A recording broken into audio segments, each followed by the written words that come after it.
जिसकी वजह से पृथ्वी निरंतर सूर्य के चक्कर लगाती रहती है।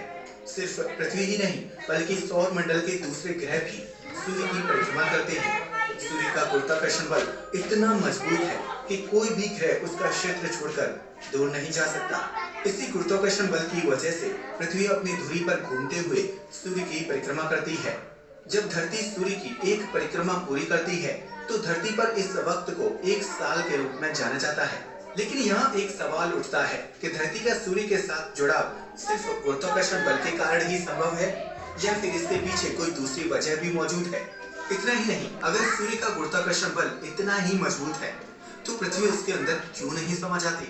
आमतौर पर जब भी किसी वस्तु का गुरुत्वाकर्षण बल मजबूत होता है तो वह दूसरी चीजों को अपनी तरफ खींचने लगता है।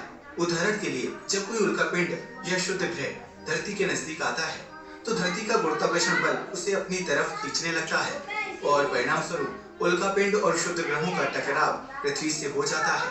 ऐसे में ये कहा जा सकता है कि काले अंतरिक्ष में पृथ्वी सूर्य से सिर्फ गुरुत्वाकर्षण बल से ही नहीं जुड़ी हुई है बल्कि उसके स्पेस में टिके होने के पीछे कोई दूसरी वजह भी शामिल है।